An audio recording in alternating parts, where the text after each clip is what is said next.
ये डासना के मंदिर में जो अति नरसिंहानंद है, जो अपने जोकरों के बीच में हीरो बनने के लिए हमारे पैगंबर के खिलाफ अनाप शनाप बकता है, आज तो उस आदमी का जीना हराम हो जाना चाहिए, उसको जेल में डाल देना चाहिए। ऐसी खतरनाक बातें उन्होंने कह दी हैं जो बात 1400 साल में शायद किसी ने नहीं कही है, मगर उस खबीस मरदूद ने वो खतरनाक बात कह दी। मगर हमारी गवर्नमेंट 40 करोड़ मुसलमानों के जज्बात को नहीं समझ पा रही है, उसे जेल दे देना चाहिए, वरना हम तो उसकी गर्दन में तलवार नहीं चला सकते, हम तो चादर नहीं डाल सकते। बस हमारा दिल जख्मी है, मगर हम इतना कह सकते हैं कि ये घंटा बजाने वाला और दूसरों के दान दक्षिणा पे अपनी जिंदगी गुजारने वाला, ये क्या जाने मुस्तफा कौन है? रामकृष्ण राव हिंदू है, मैसूर यूनिवर्सिटी का प्रोफेसर है। उसने मेरे पैगंबर की शान में एक किताब लिख दी, Mohammed the prophet of Islam. उस किताब का एक चैप्टर में हजारों बार मुसलमानों के सामने बयान किया हूं, सिर्फ इसी शौक में बयान किया हूं कि दो चार लुच्चा लफंगा अगर मुस्तफा के बारे में खिलाफ बोलता है,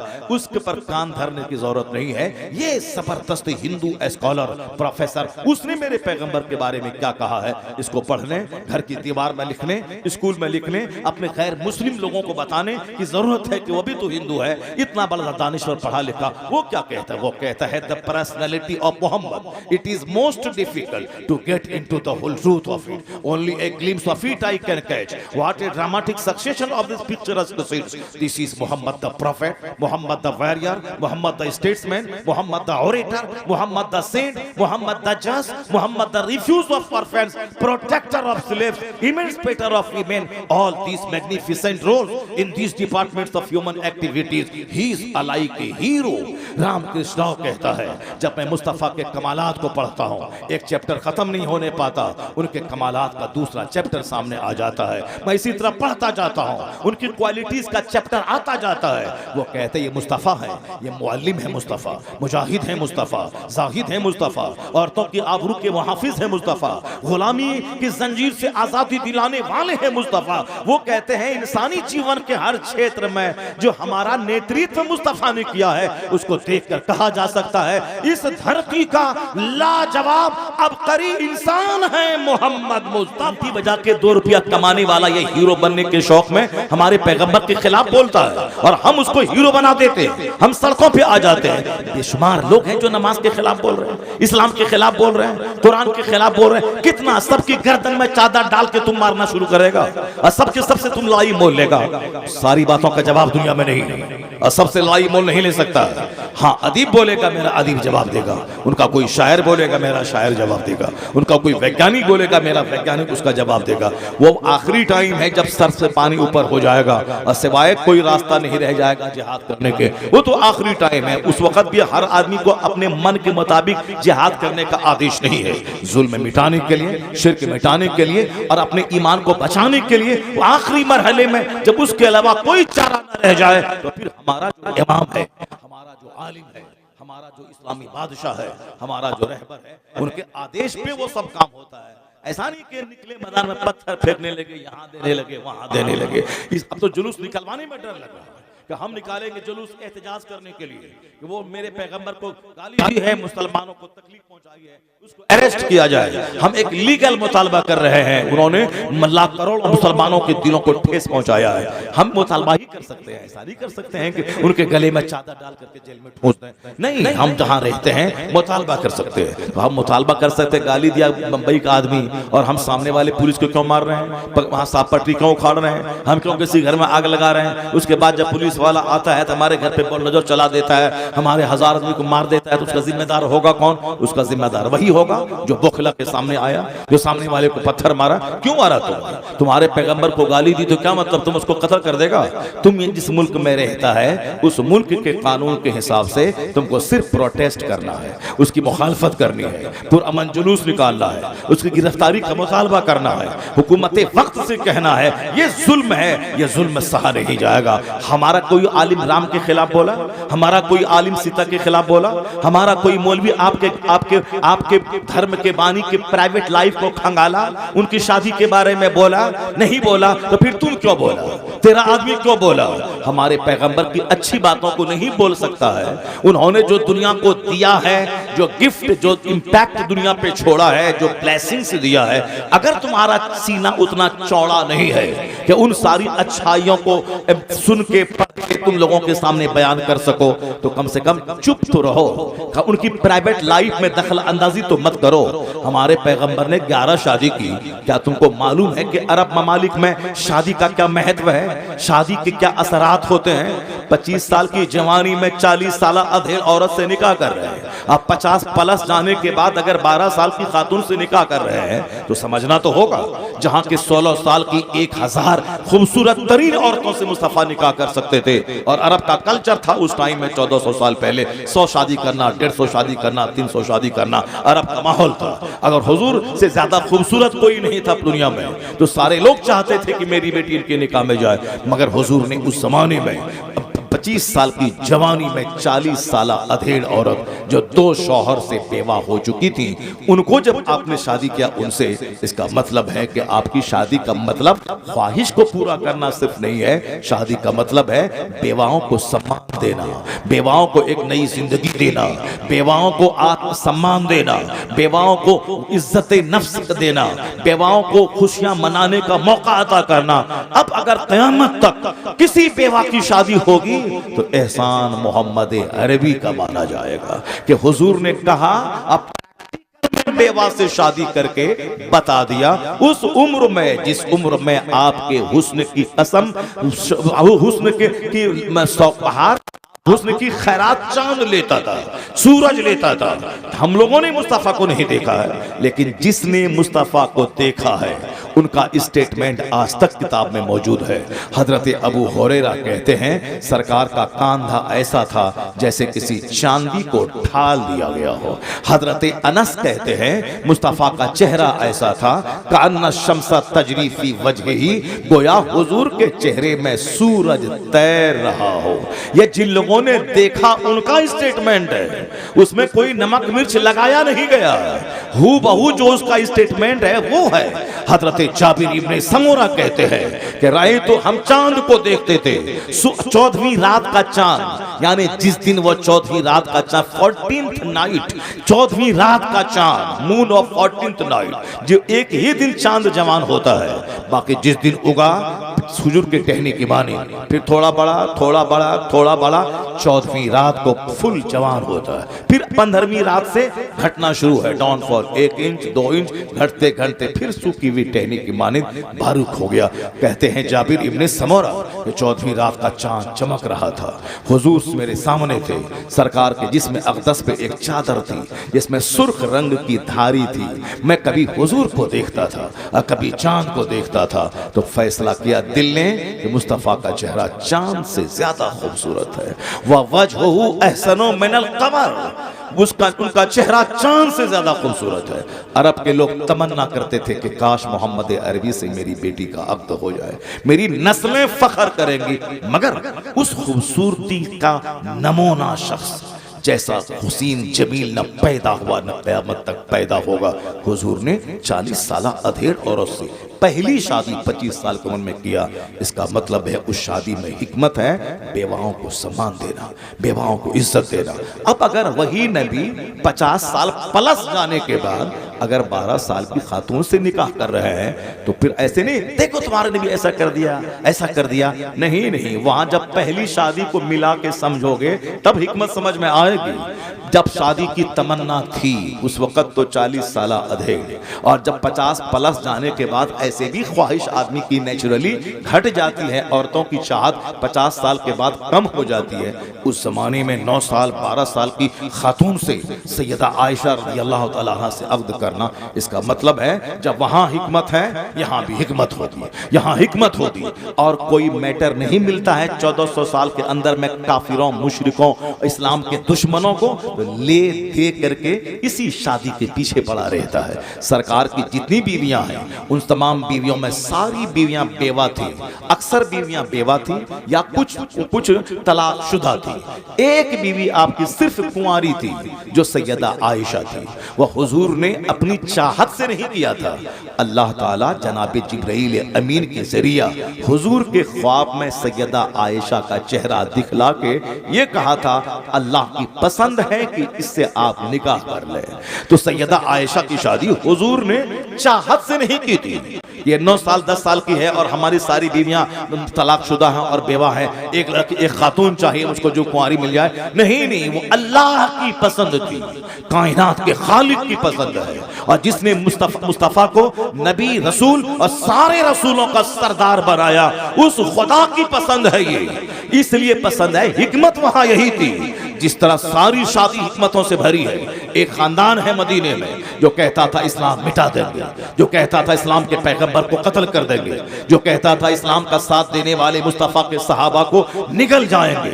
लेकिन उस खानदान की एक बेवा खातून से हुजूर ने शादी कर ली, वो खातून रजामंद हो गई। और जब उस खानदान की बेटी मुस्तफा के निकाह में आई और हुजूर के अखलाक, हुजूर के किरदार, हुजूर के तमाम कमालात को देखने के बाद जब वो खातून अपने खानदान के बाप दादा के सामने बयान किया, तो पहले तो वह लोग सोचा था कि मोहम्मद ऐसे हैं वैसे हैं, लेकिन जब अपनी बेटी की ज़बानी हुजूर की खलवत, हुजूर की जलवत, हुजूर की तन्हाई की सारी दास्तान सुनी, सारा कबीला कलमा पढ़ के मुस्तफा का गुलाम हो गया।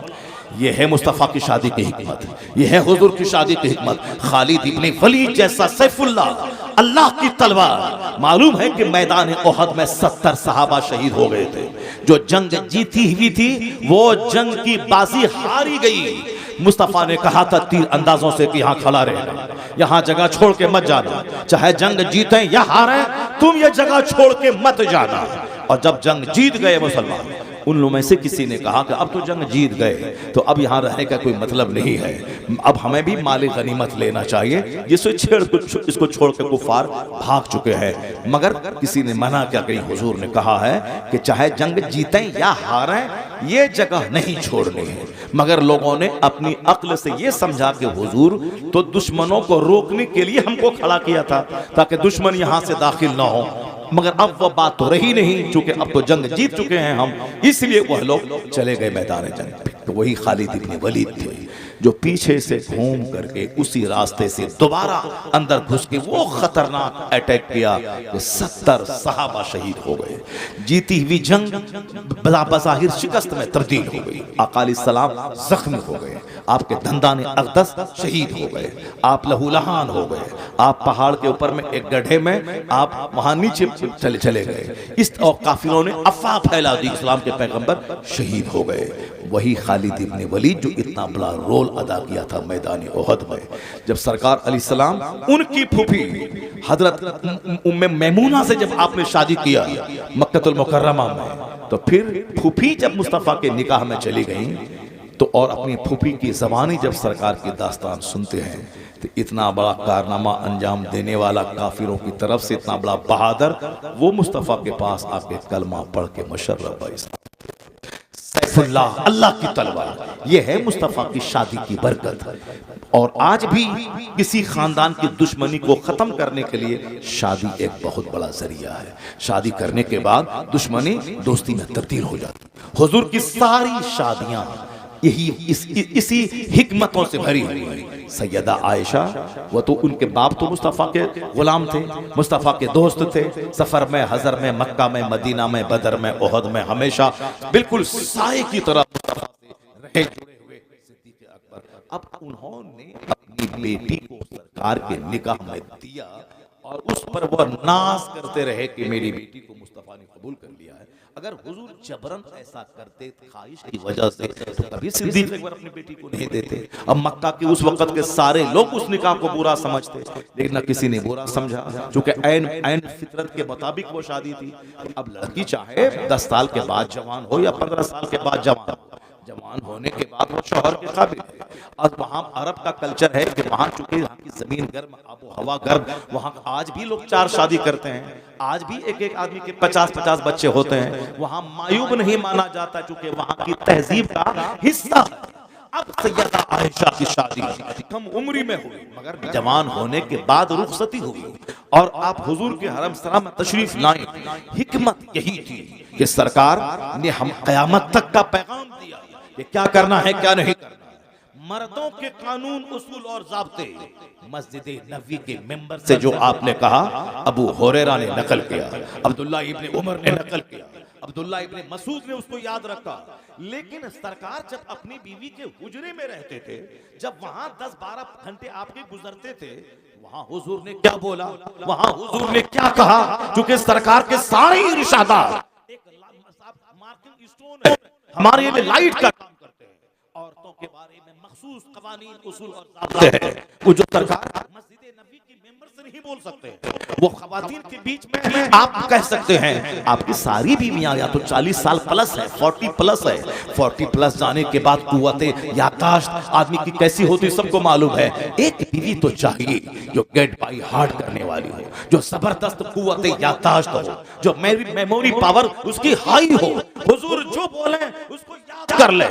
सिद्दीक अकबर जैसे महान की बेटी सैयदा आयशा थी, कम उम्री में अरब के तमाम मशहूर शोरा के अशार अरबी के सारे उनको याद थे, अरबी मुहावरात में दस्तरस हासिल थी, कुव्वते याददाश्त गज़ब की थी। जब सरकार के निकाह में आई, हुजूर की एक एक बातों को उन्होंने गेट बाय हार्ट किया, हदीसों को याद किया, सरकार के फरमान को सीने में जगह दिया। और जब हुजूर पर्दा फरमाए, पर्दे में रहकर आप सहाबे कराम को एक फकीहा, मुहद्दिसा, आलिमा, मुफस्सिरा बनकर जो पैगाम सुनाना शुरू किया, लोगों ने यही कहा, शरीयत हमारी, ये रजील, ये मरदूद, ये मुस्तफा के बारे में कैसी कैसी बातें करता है।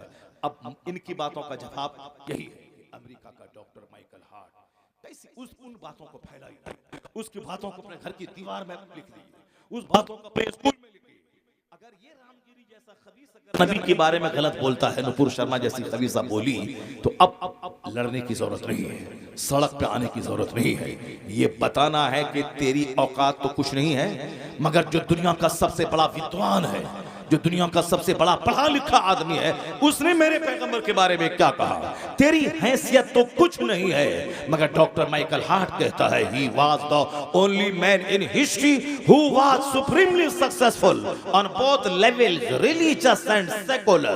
मुस्तफा के बारे में डॉक्टर माइकल हार्ट कहते हैं, अमेरिका का सबसे बड़ा पढ़ा लिखा, वो कहते हैं इस रुए जमीन का, इंसानी तवारीख का, ह्यूमन हिस्ट्री का, मानव इतिहास का एकलौता इंसान मोहम्मद अरबी है, जो मजहब और सियासत दोनों सतह पर सबसे ज्यादा कामयाब तरीन शख्स हुआ। He was the only man in history who was supremely successful on both levels, religious and secular।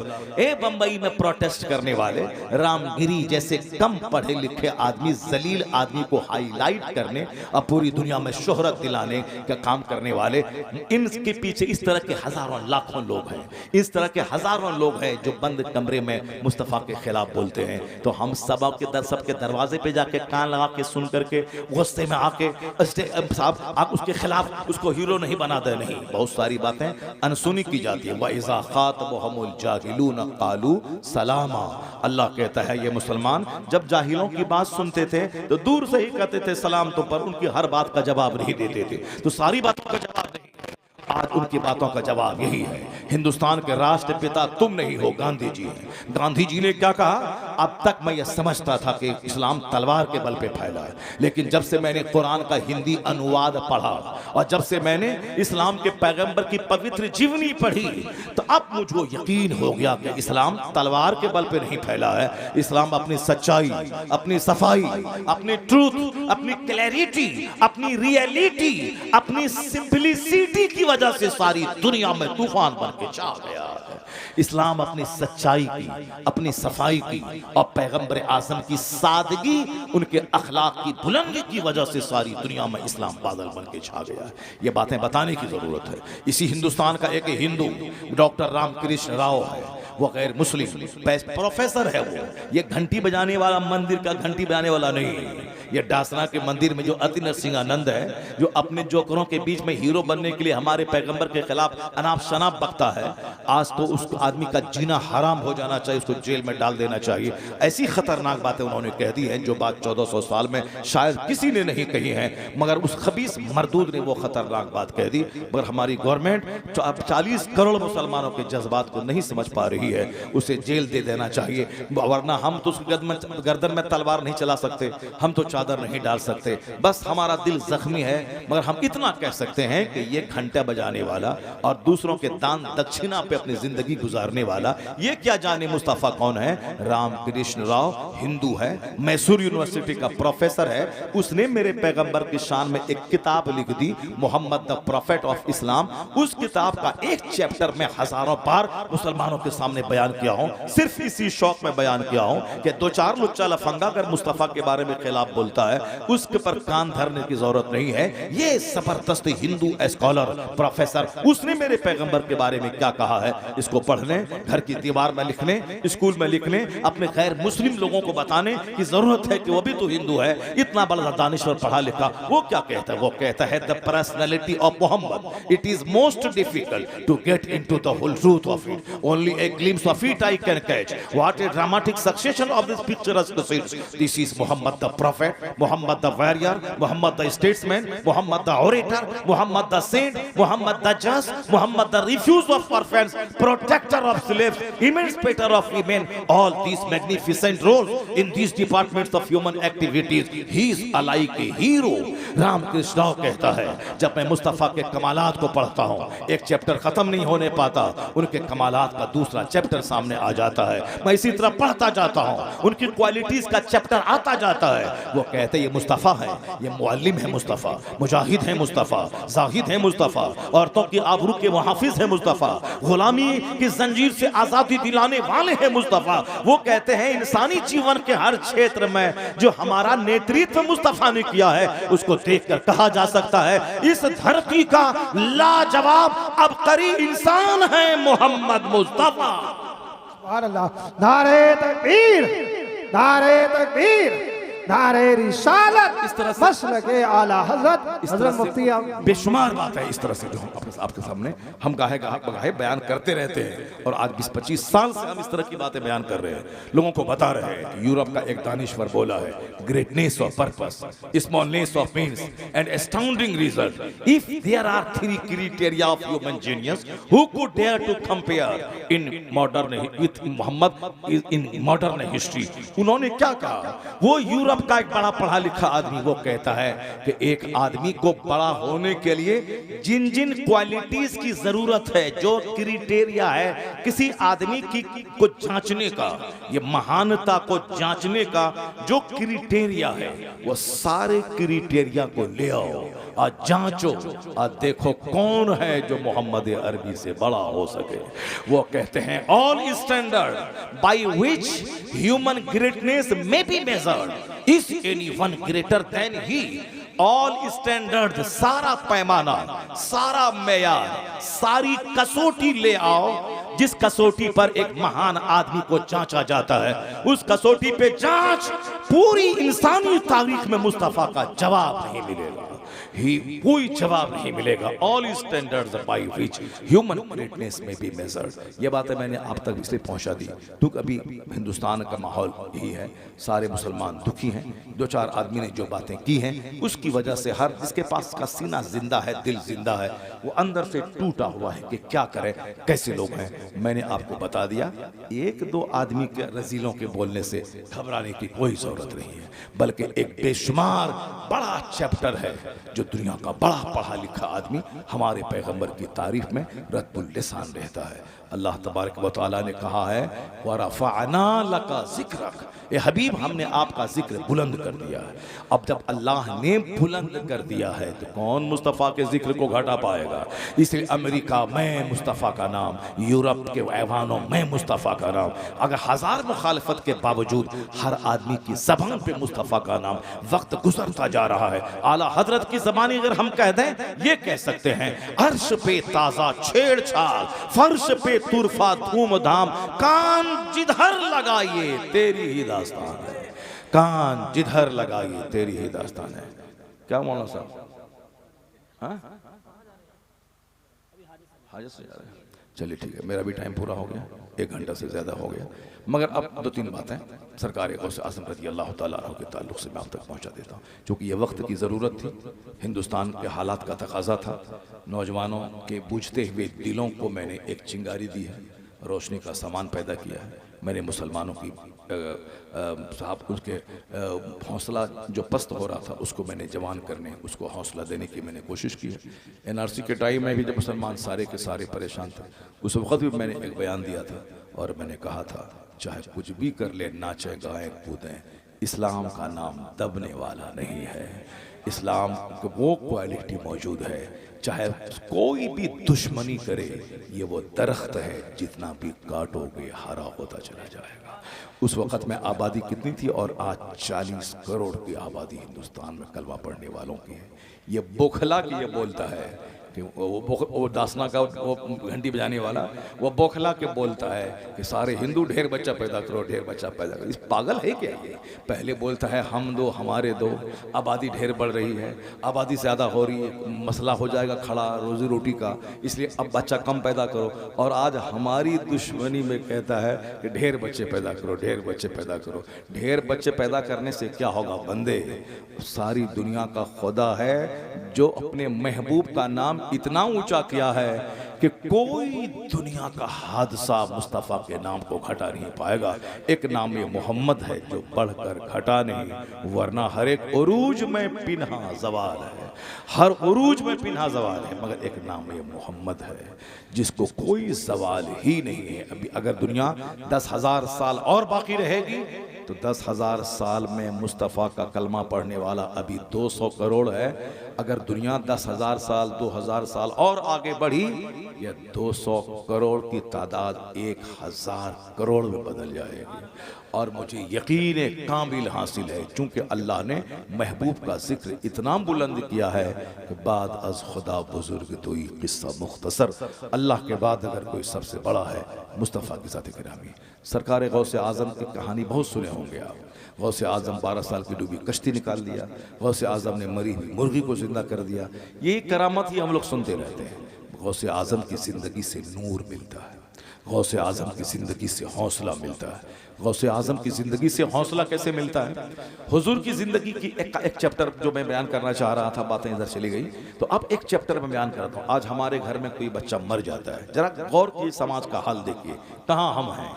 सिर्फ नाम जबान से है, बाकी प्रैक्टिकल में सब फेल है। कोई क्रिकेटर को लेके बैठा है, कोई फिल्म के एक्टर को लेके बैठा है, कोई नेता को लेके बैठा है, कोई किसी को लेके बैठा है, यानी अपना रहनुमा के तौर पर कि किसके लिबास का जो रंग है उस रंग को हम पहने। लड़का लड़की के रंग को लेके चल रहा है, लड़की बाल कटा के लड़का बनना चाह रही है, लड़का बाल लंबा बढ़ा के रबड़ लगा के लड़की बनना चाह रहा है। सारा काम उल्टा पुल्टा दुनिया में हो रहा है। तो जो उल्टा पुल्टा करता हो ये हमारे लिए मॉडल बन पाएगा क्या?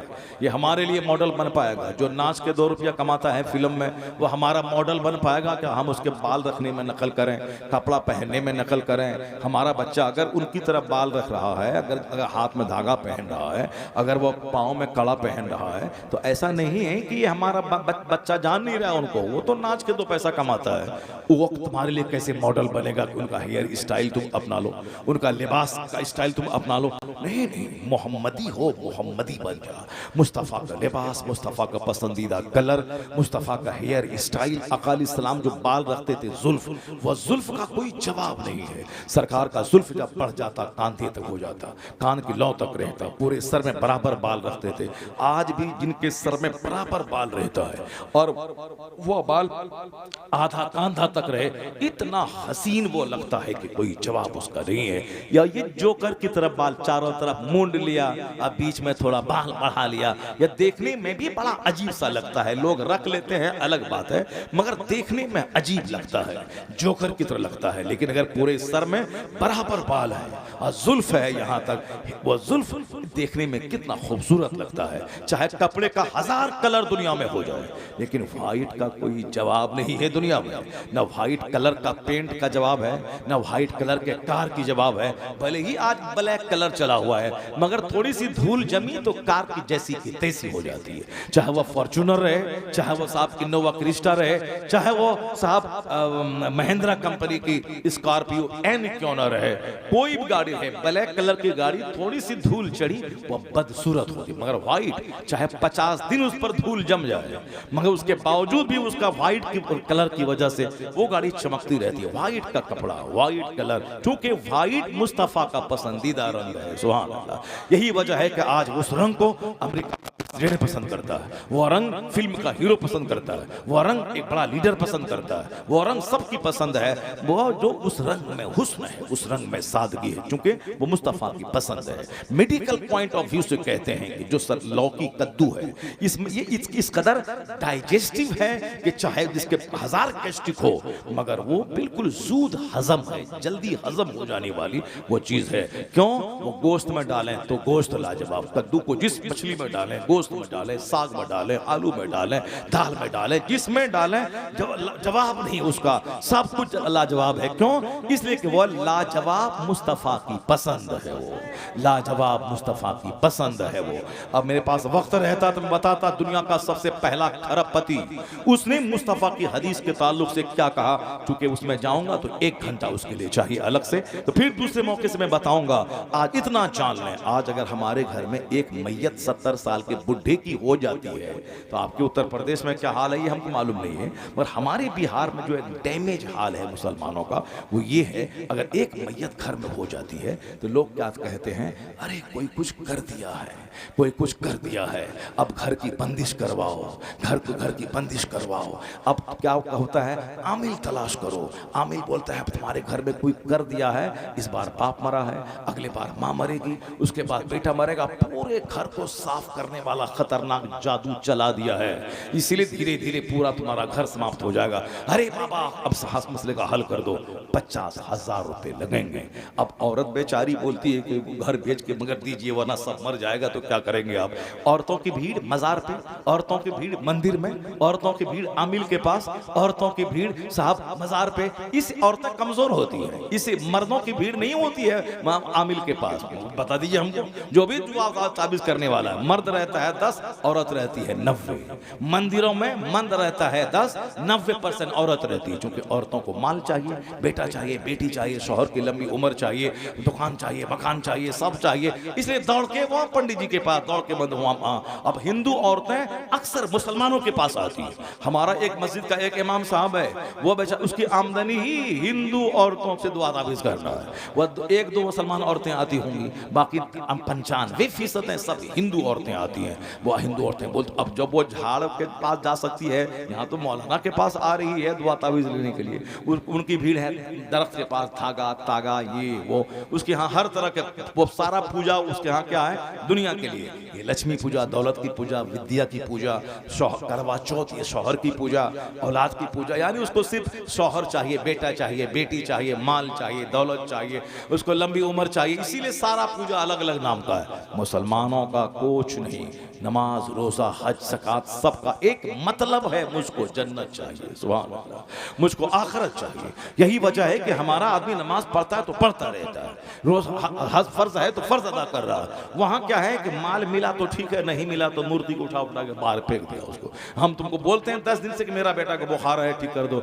नहीं ठीक किया, लिया उठा के फेंक दिया हो, तो उसको अपने मन से जिसको चाहा खुदा बना लिया, जिसको चाहा उठा के फेंक दिया। हमारे यहाँ चूंकि सारी इबादतों से मतलब मकसद है जन्नत और आखिरत, इसलिए मस्जिद आबाद, मदरसा आबाद, खानका आबाद, जलसा आबाद, काबा आबाद, 24 घंटे तवाफ चलता रहता है, क्योंकि मकसद दुनिया दौलत नहीं, मकसद जन्नत पाना है, और वह क़यामत कायम होने के बाद है, इसीलिए आबाद। और वहाँ चूंकि औरतों की भीड़ है, औरतों का दिल कमजोर होता है, उसी का देखा देखी हमाम बाबा के पास औरतों की भीड़ है, नहीं हमारा पूरा घर उजड़ जाएगा। अब इतना सर के बाल नोचती है कि जाना होगा बाबा के पास, अब 50,000 उसको तो वो घर क्या की बंदिश क्या करेगा, वो बोलता है कि हाँ चलो ठीक हो गया, आप कोई नहीं मरेगा। ये बताइए कोई बात भी नहीं मरेगा, दुनिया में हर पैदा होने वाले को मर जाना है, और ये बोलता है कि अब कोई नहीं मरेगा। किस कदर झूठ का पैसा कमाता है, सुनिए गौर से, ये सारी बातें शैतानी वसवसा है। हर चीज की बातें तकदीर में दर्ज है। आया है हदीस में कि दुनिया पैदा होने से 50,000 साल पहले मखलूक की तकदीर को अल्लाह ने लिख दिया है। कौन कहाँ मरेगा, कौन कितनी रोजी पाएगा।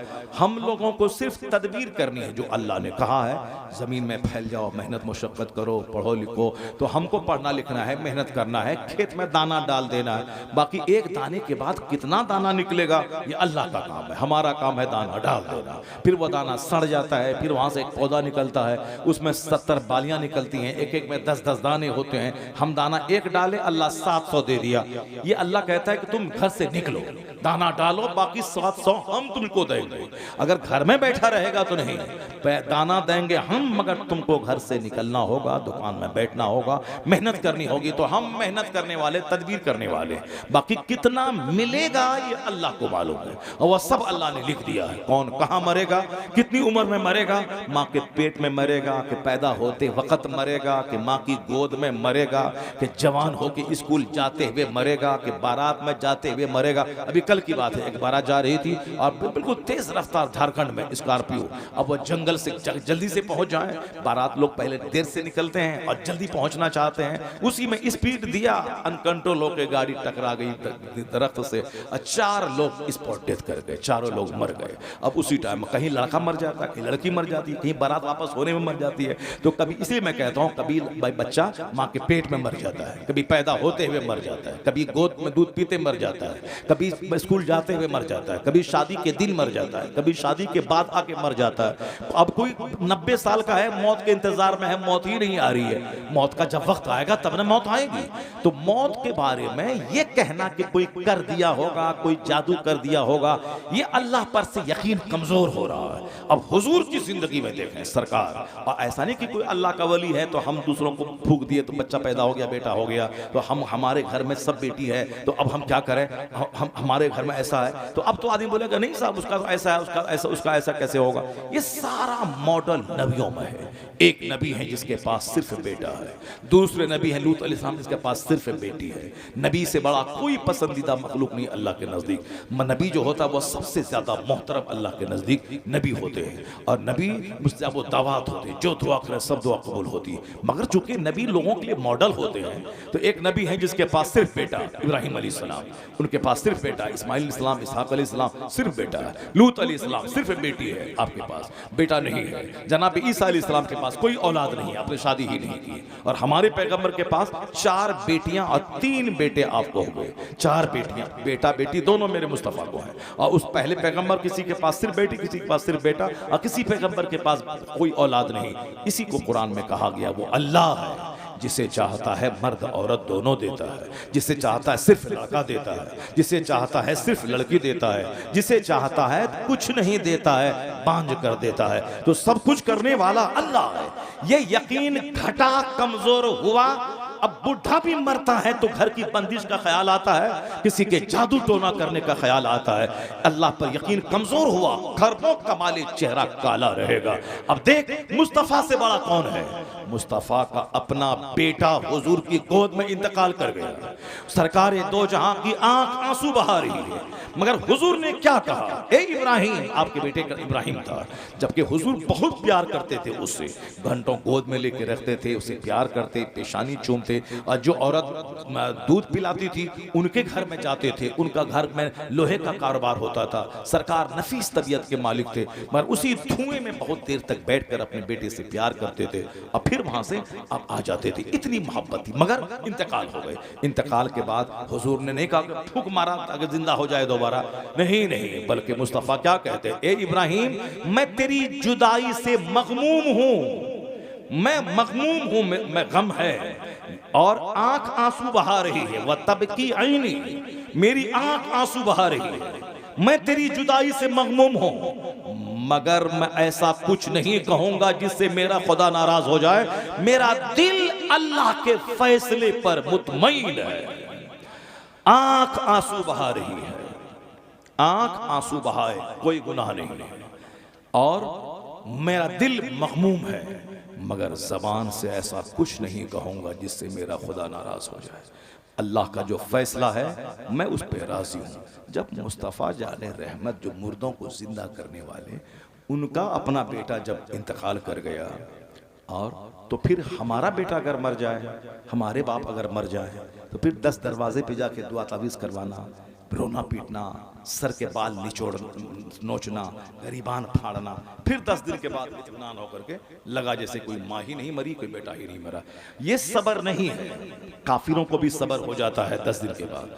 इन्नमा सब्र इंद सदमतिल ऊला, सब्र है जब मुसीबत का पहला झटका आता है। The true patience only when the calamities first strike, यानी जब मुसीबतें, कैलेमिटी, सफरिंग्स, डिफिकल्टीज जब हमला करती है तो ट्रू पेशेंस, सच्चा सब्र है कि उसके पहले झटके के वक्त में सब्र किया जाए। वरना रोने पीटने की बात तो सबको सब्र हो जाता है बाद में। पहले अल्लाह को गाली बक दिया, ऐसा नहीं करना चाहिए, और फिर बाद में कान पकड़ के तौबा करके सब्र हो जाता है। तो ये नहीं है कि मुसीबत देख के कुफ्र भाग जाए। मुस्तफ़ा से जितनी मोहब्बत पुख्ता होगी तो हुजूर की जिंदगी से नूर हासिल होगा।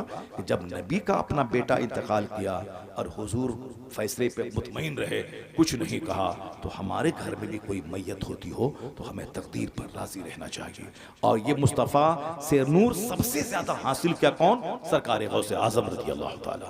हम लोगों ने तो गौसे पाक की कहानी को मालिदा, तोशा, लंगर, ये सब कहानी बना दिया। गौसे पाक की कहानी को लंगर, तोशा, मालिदा, फातिहा, ये सब कहानी बना दी। फातिहा चीज है, मगर वो लंगर, तोशा, लोबान, अगरबत्ती कितने बड़े हैं हमारे रहबर और रहनुमा, जिसने दीन को जिंदगी दे दी, जिन्होंने अपनी ख्वाहिशात को मार दिया। 40 साल तक इशा के वजू से फजर की नमाज अदा की। वो हमारे गौसे आजम, आलिम, फाजिल, मुफ्ती, कारी सब बने। 25 साल दरियाओं में दरख्त के पत्तों को खाकर आपने अल्लाह की इबादत की। ये सारी बातें छोड़ करके वो कश्ती डूबी, ये वो लेके बैठे, करामत लेके बैठे। उनका कैरेक्टर, उनकी इस्तिकामत, उनका नूर नहीं लिया। अब जरा इसी ताल्लुक से सुनिए, गौसे आजम तकरीर कर रहे हैं। 70,000 का मजमा होता था। 400 मौलाना तकरीर नोट करने के लिए महफिल में होते थे। 400 मौलाना दवात कलम लेके तकरीर को नोट करने वाले रहते थे। 70,000 का मजमा होता था। कई डेड बॉडी मजलिस से निकलती थी। गौसे आजम तकरीर कर रहे हैं, एक शख्स आके बोला, हुजूर आपके बेटे का इंतकाल हो गया है। आपने कहा इन्ना लिल्लाहि व इन्ना इलैहि राजिऊन। तकरीर चालू है। ये बताइए हमारे जैसा आदमी कर पाएगा? ऐसा कोई कर पाएगा? नहीं नहीं। जहाँ मरने की खबर मिलेगी तो आदमी तो खुद ही मर जाता है। जो आदमी बहुत कमजोर किस्म का आदमी, बेटे की मौत की खबर सुनने के बाद गौसे आजम तकरीर चालू है। कि फिर थोड़ी देर के बाद किसी ने आके बोला, हुजूर जनाजा तैयार है। आप मेंबर से नीचे उतरे, नमाज पढ़ा दी। किसी दिन कहा, हुजूर बच्चे के मरने के बाद तो माँ बाप का सीना गम से चूर हो जाता है और आप पर कोई असर मौत का आपके बेटे का नहीं हुआ। गौसे आजम ने 4 शादी की थी, 49 औलाद, 49 औलाद। हम लोग एक बीवी में मार धार, तलाक, तकरार, साहब छोड़ा छोड़ी, पंचायती सब एक बीवी में। और यहाँ 4 शादी की, कोई लड़ाई नहीं। 2 बेटे में कॉप्टी, ऑपरेशन, एबॉर्शन, दवाई, इंजेक्शन, ताकि हमल न ठहरे। जब हमल ठहरने का इतना डर है तो ये भी तो कर ले कि हम 5 महीने तक बीवी के पास नहीं जाएंगे। इस पर कंट्रोल नहीं। कॉप्टी, इंजेक्शन, एबॉर्शन, मेडिसिन। जब औलाद से डर है तो फिर सोबत क्यों करता है? सोबत मत करो, एक साथ रहो, सोबत मत करो। इससे सोबत भी करता है और औलाद से भी डर है, जबकि यकीन कमजोर हुआ इसीलिए से। अब कॉप्टी, इंजेक्शन, ये गौसे आजम को 49 औलाद हुई। मगर कभी चेहरा आपका हल्का नहीं हुआ कि बच्चों को कहां से खिलाएंगे, क्योंकि आपको मालूम था वमन यतवक्कल अलल्लाह फहुव हस्बुह, जो अल्लाह पे भरोसा करता है अल्लाह उसके लिए काफी हो जाता है। अल्लाह पर यकीन कमजोर हुआ, करोड़ों कमाने के बाद भिखारी। अल्लाह पर मजबूत यकीन था, एक धूर जमीन नहीं है, फिर भी चेहरा बादशाहों जैसा खिला रहता था। और अल्लाह रोजी सबको देता था। मालिक तो अल्लाह ही है, बंदा क्या करेगा? कुछ नहीं कर। बंदा तो एक नापाक कतरे से पैदा हुआ है, कमजोरी का पुतला है, ये क्या कर सकता है? जरा गौर से सुनिएगा। गौसे आजम से कहा, हुजूर बच्चा के मरने के बाद तो लोग परेशान हो जाते हैं। आपके बच्चे के मरने की खबर मिली, इन्ना लिल्लाहि व इन्ना इलैहि राजिऊन। जनाजे की नमाज आपने पढ़ा दी। आखिर ये क्या है? समझ में नहीं आया। गौसे आजम का जवाब सुनिए। गौसे आजम के इस जवाब से हमारे लिए नूर है, हमारे लिए रोशनी है। बुजुर्गान दीन इसीलिए होते हैं ताकि उनकी जिंदगी बयान करके हम अपनी जिंदगी को चमकाएं। मुसीबतों में ढारस बंधाने के लिए उनसे रोशनी हासिल करे। इसीलिए मुस्तफा ने कहा था, मैं कब्रों की ज़ियारत से तुझको रोका था, अब कहता हूं जाओ कब्र की ज़ियारत करो। क्यों? इसलिए कि ताकि आखिरत की याद आएगी, दुनिया की चाहत घटेगी। तुम तो नहीं तो कुमन ज़ियारतिल क़ुबूर, मैंने तुमको उस खबरों की ज़ियारत से रोका था, मगर अब कहता हूं फज़ूरूहा, ज़ियारत करो। क्यों? फ़इन्नहा तुज़हिदु फ़िद दुनिया व तुज़क्किरुल आखिरा, इसलिए कि कब्रों की ज़ियारत से आखिरत याद आएगी, दुनिया की चाहत घटेगी। और हमने क्या सलूक किया कब्र के साथ? मिन्नत का धागा, मिन्नत का ताला, मिन्नत का लोहमान, मिन्नत का ये। वहां जिसने दुनिया की चाहत घटाने के लिए हुजूर ने कहा था कि जाओ वहां, और दुनिया पाने के लिए मज़ारात भीड़ लगी। मस्जिदें वीरान हैं, मज़ार पे 5 करोड़ लोग हैं, वो सब के सब दुनियादार हैं, माल के लिए अजमेर गए हैं।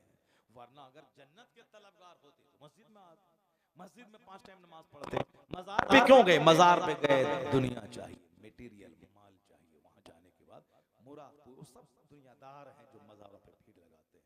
बाकी जो दीनदार है वो तो मस्जिदों में भीड़ लगाते हैं। अब फुर्सत मिली तो कभी, और दुनिया की चाहत खटाने के लिए अल्लाह के वली के आस्थाने पे दूसरे वक्त में जाके हाजिरी देते हैं। गौसे आजम ने क्या कहा? बस सुनिए गौर से, तकरीर खत्म। सरकार गौसे आजम ने कहा कि सुनो, हमारे घर में जब भी कोई बच्चा पैदा होता है, मैं ये समझ लेता हूं कि हर पैदा होने वाला मरने के लिए ही पैदा होता है। सुभान अल्लाह नहीं बोलेंगे आप लोग? आप लोग तो ऐसे खामोश सुन रहे हैं जैसे हमको 4 घंटा तकरीर करना पड़ेगी हमको। माशाअल्लाह, क्या बात है, जबरदस्त जबरदस्त जबरदस्त। मगर चूंकि मेरे पास टाइम है नहीं, इसलिए मैं अभी भी मैं लेट हो रहा हूँ। अभी मैं 5 मिनट भी ज्यादा लेट अगर मैंने किया, 1:06 हो गए, हमको पहुंचना जरूरी है वहाँ पे। फिर भी 1.5 घंटा तो बोल ही चुका हूँ, मगर 1.5 घंटा बोलने से यहाँ सुकून नहीं मिलता है। जब तक 2, 2.5, 3 घंटा ना हो तब तक तो मज़ा नहीं मिलता है। मगर आज चाहे सुकून मिले ना मिले, मुझको अभी फौरी छोड़ देना है। अब बस इसी आखिरी पॉइंट, बहुत बड़ा पॉइंट, जबरदस्त पॉइंट। दुआ तावीज़ करने वाला करोड़ों में खेल रहा है, बुखारी शरीफ पढ़ाने वाला बेचारा 10,000 में लटका हुआ है, जबकि करोड़ों में इनको खेलना चाहिए जो हदीस रसूल पढ़ा रहा है। मगर चूंकि यहाँ दुआ तावीज़ नहीं है, इसलिए अब वहाँ जाहिल जो तावीज़ लिखना भी नहीं जानता है, और मुसाफिर पे चल रहा है, तो कौन बुखारी शरीफ पढ़ेगा? 8 घंटे दिमाग चलाएगा। चलो तावीज़ लिखने के लिए सीखो, ट्रेनिंग करो, और जगह पे जगह दुकान खोलो, और झूठ का कारोबार करो। जादू है, काला जादू है, कुछ नहीं है। जब तक झूठ नहीं बोलेगा पैसा नहीं मिलेगा, इसलिए झूठ बोलो, पैसा कमाओ, मरने के बाद जहन्नम जाओ और तुमको बेवकूफ बनाओ। जरा गौर से सुनिए, गौसे आजम के पास क्या हुआ? बेटा मर गया, फिर जनाजा हाजिर है, गए नमाज पढ़ा दिया। पूछा मुरीद ने, हुजूर ये क्या है? हाँ, आज उनके मरने की खबर सुनने के बाद क्या मैं गमगीन हो जाऊं? जिस दिन मेरे घर में कोई बच्चा पैदा होता है, मैं ये समझ लेता हूं कि मरने के लिए ही पैदा हुआ है, मरने के लिए ही पैदा हुआ है। बात बिल्कुल 100% सही है। हर पैदा होने वाला मरने के लिए ही पैदा हुआ है। तो जिस दिन पैदा हुआ उसी दिन मैंने उसको मुर्दा समझ लिया है, तो आज मरने की खबर सुनने के बाद क्या मैं गमगीन हो जाऊं?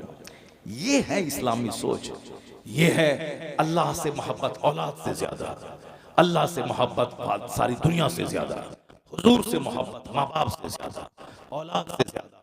ये है प्रैक्टिकल, औलाद से ज्यादा मुस्तफा के पैगाम से मोहब्बत, हुजूर की तालीम से मोहब्बत, अपने दीन से मोहब्बत। ये क्या है? मतलब के लिए ढोंग रचा लिया, जुब्बा पगड़ी, मतलब के लिए ईद के दिन साहब लंबा कुर्ता पैजामा ईदगाह, बाकी सारा कारोबार फिल्मी, सारा कारोबार काफिरों जैसा, बर्थडे पार्टी, शादी बियाह, वलीमा, खतना, अकीका, घर बनाना, गाड़ी खरीदना, सब काफिरों जैसा। जन्नत आखिरत कभी याद नहीं करना है। लंगरे गौसिया है तो खाने के लिए भीड़ लगती है। गौस पाक की मोहब्बत में कौन जाता है? जो गौस पाक की मोहब्बत करेगा वो 11वीं के दिन बिरयानी लेके नहीं बैठेगा, अगर लेके बैठा भी यही बोलेगा, मेरा गौस 40 सिक्के सोने के डकैतों को दे दिया मगर ज़बान पे झूठ नहीं लाया।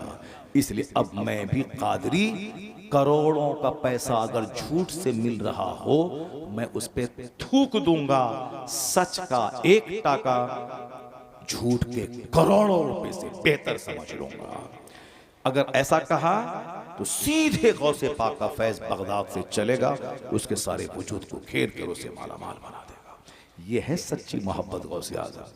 मालिश मालिदा तो शेख कादरिया, घी साहब आटा, शुद्ध घी, अखरोट, काजू, किशमिश, बिदाना, जब सारा सामान मटेरियल रहेगा तो टेस्टी तो होगा हलवा।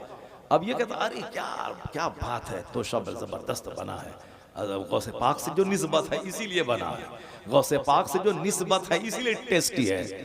वहाँ शुद्ध घी है, काजू है, अखरोट है, पिस्ता है, बादाम है, टेस्टी तो होना ही है।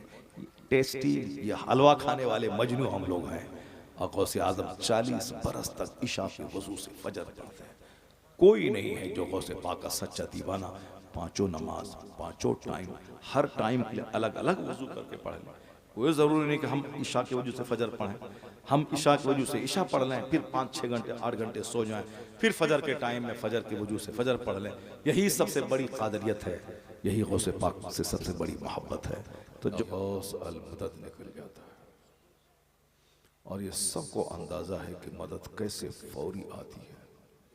इतना बड़ा मकाम गौसे आज़म अल्लाह नहीं है, गौसे आज़म अल्लाह का बंदा है, अल्लाह का महबूब है, अल्लाह के वली हैं। तो हदीस में आया है कि मन कान लिल्लाह कान अल्लाहु लह, जो अल्लाह का हो जाता है अल्लाह उसका हो जाता है, और जब अल्लाह उसका हो जाता है तो फिर सारी कायनात उसकी हो जाती है। तो मैं 2-3 उसूल ये बयान करता हूँ कि आखिर जिलान में पैदा होने वाले, बगदाद मुअल्ला में आराम फरमाने वाले पूरी दुनिया में कैसे छा गए, और आज 800 साल गुजर गए। 471 हिजरी में आपकी पैदाइश हुई, 561 ईस्वी में आपका विसाल हुआ, 91 साल की आपकी उम्र हुई, और आज ये 1446 हिजरी है। अब आप समझ सकते हैं कि कितने साल गुजर गए, लगभग 800 साल गुजर गए गौसे आज़म रज़ी अल्लाह ताला अन्हु के दुनिया से रवाना हुए, पर्दा फरमाए।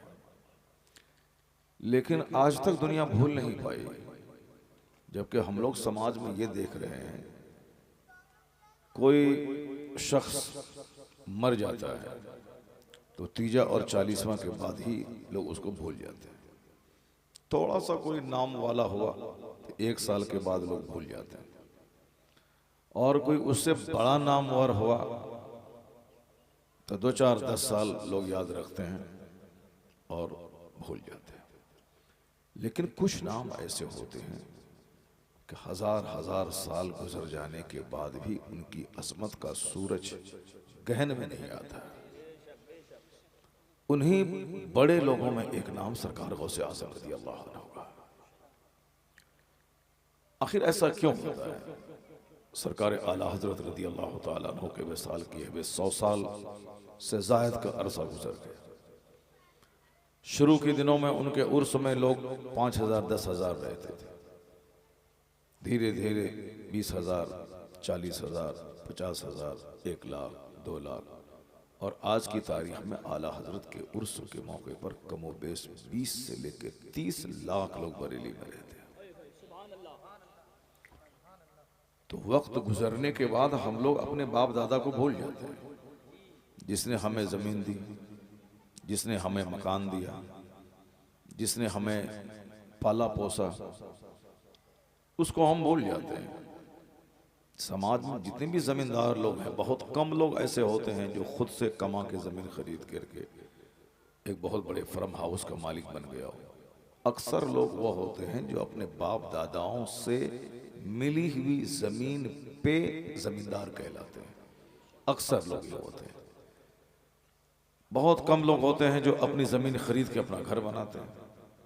अक्सर लोग दादा से बाप ने ज़मीन पाई, बाप से हमको ज़मीन मिली और हमने उस ज़मीन पे अपना घर बनाया। और आज एक बिस्सा ज़मीन खरीदने में जगह जगह के हिसाब से कहीं लाख कहीं करोड़ उसकी कीमत होती है। और बाप से मुफ्त में 1 एकड़ जमीन मिल गई। जिस 1 एकड़ जमीन की कीमत होती है आज की तारीख में 5 करोड़ रुपए। 5 करोड़ कमाने में आदमी को 100 साल लग जाएंगे कमाई के हिसाब से, लेकिन मुफ्त में बाप से जमीन मिल गई।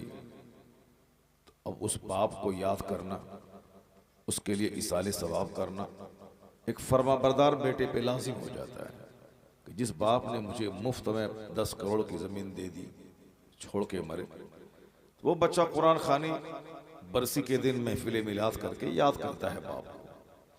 लेकिन बाप को बेटा ही याद करता है, समाज के लोग याद नहीं करते हैं। समाज के लोगों का अगर कुछ काम किया होगा तो समाज के लोग 10 साल 5 साल याद रखते हैं। अगर किसी ने सड़क बना दी, बिजली का सिस्टम दे दिया, गांव में 4, 10, 20 लोगों को पढ़ा लिखा के IAS ऑफिसर बना दिया, या गांव वाले को कोई बहुत बड़ा डेवलपमेंट का काम दे दिया, तो लोग याद रखते हैं। मगर वो भी 10, 20, 25, 50 साल के बाद खत्म। पहले 40वां की मजलिस में 1000 लोग, फिर अगली बरसी की मजलिस में 500 लोग, फिर दूसरी बरसी में 250 लोग, तीसरी बरसी में 100 लोग, चौथी बरसी में 50 लोग, उसके बाद खेल खत्म।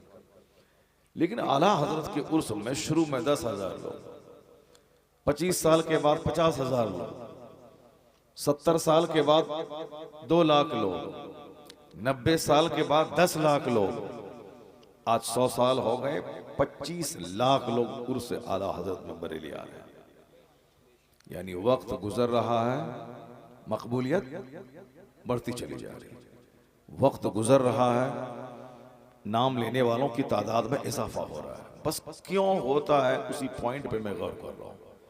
इसको अगर आपने याद रख लिया तो जिंदगी में उससे बहुत रोशनी मिलेगी। अपने हर आदमी बुजुर्गों का नाम क्यों सुनता है? अपनी जिंदगी में डेवलप करने के लिए। बुजुर्गों का चर्चा इसीलिए होता है ताकि हमारी जिंदगी में इनकलाब पैदा हो। वरना किस्सा कहानी सुनने के बाद अगर कोई फायदा नहीं हासिल करे तब तो इंजॉय के लिए आदमी थोड़ी देर के लिए बयान कर लिया। जैसे लोग फिल्में देखते हैं, अब 3 घंटे तक फिल्म हॉल में इंजॉय करता रहा, गाना सुनता रहा, बगैर सर पैर की एक्टिंग देखता रहा, मार धाड़ देखता रहा, वहां से निकला, खेल खत्म, चूंकि वो इंजॉय करने ही गया था कि 3 घंटा मजे में गुजर जाए। लेकिन बुजुर्गों की जिंदगी की कहानी इंजॉय के लिए नहीं सुनी जाती। बुजुर्गों की जिंदगी की कहानी इसलिए सुनी जाती है कि ताकि सारी जिंदगी में उससे रोशनी लेता रहूं। इसलिए कुरान शरीफ में कहा गया है कि रसूल पाक की जिंदगी में तुम्हारे लिए नमूना है। अल्लाह के रसूल तुम्हारे लिए मॉडल है, अल्लाह के रसूल तेरे लिए आइडियल है।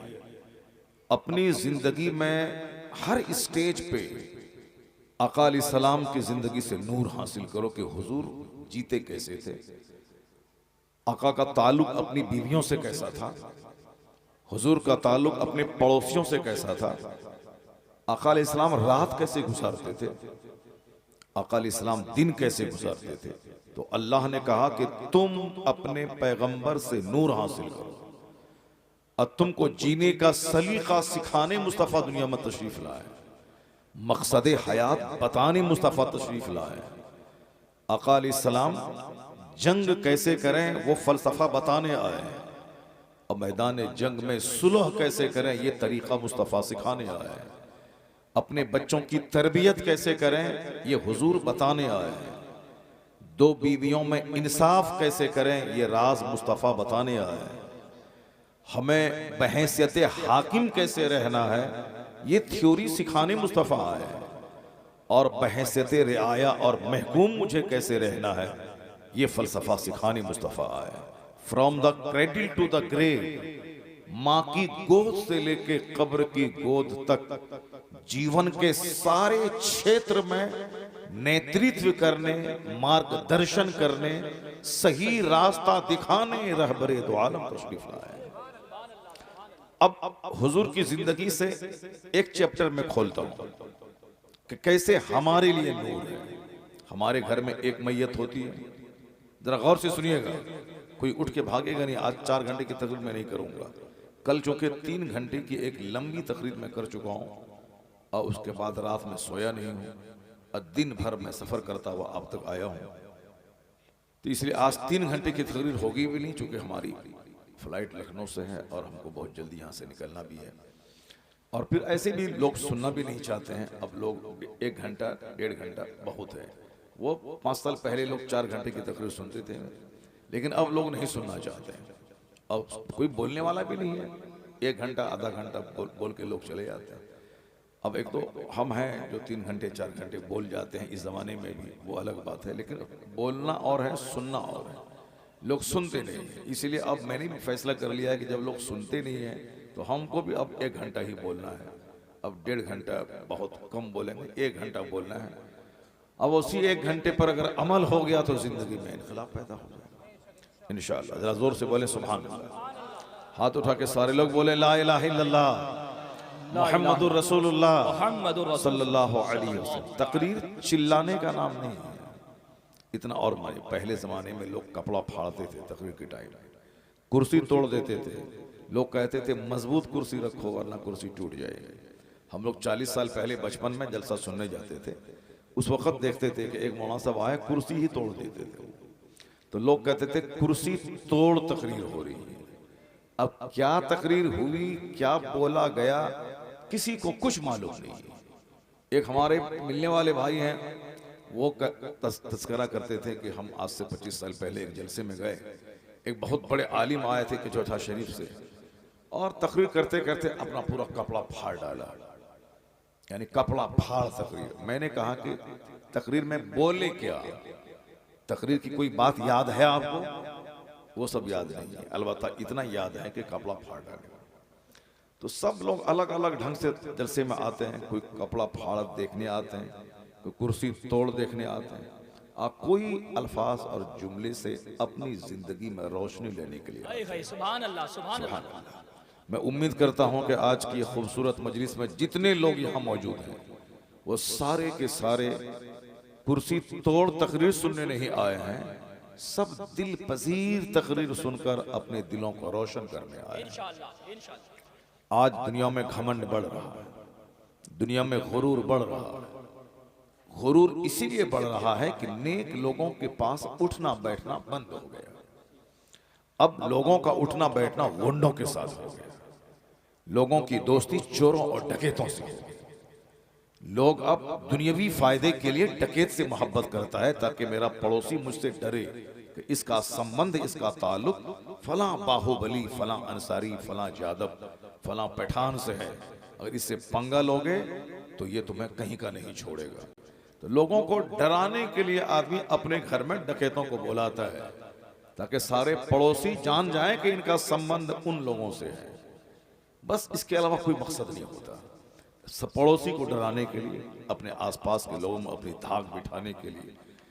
दौलत पहले से ज्यादा बढ़ रही है, तो दौलत बढ़ने के बाद जो होना चाहिए वो हो रहा है। दौलत का मजाज है घमंड पैदा करना, दौलत का मजाज है बदअमली पैदा करना, दौलत का मजाज है बेअदब बना देना। एक आदमी कहता है तुम्हारी औकात याद दिला देंगे, ये घमंड की बोली है। एक आदमी कहता है कि मैं तुम्हारे साथ खानदान को तबाह बर्बाद कर दूंगा, ये दौलत और पैसे की गर्मी है। कोई एक फटीचर क्लास का गरीब आदमी, कमजोर आदमी कभी इस तरह की बोली नहीं बोल सकता है। कुछ रहता है पास में माल, तब वह इस तरह के जुमले बोलता है। मोहब्बतें खत्म हो गई। अगर आपको हमसे काम है तो 50 बार सलाम करेंगे आप, लेकिन अगर काम नहीं है तो मैं 50 बार सलाम करूंगा, जवाब नहीं देंगे आप। अपना खास करीबी रिश्तेदार, आजकल बच्चे भी मतलबी हो गए हैं। जब बाप से कुछ पैसा लेना है तो अब्बू अब्बू कहते हैं, और जब बाप से कुछ नहीं लेना है तो अब्बू कहाँ हैं, कहाँ मर रहे हैं, फोन करके अब्बू की खैरियत पूछने वाले बच्चे नहीं होते।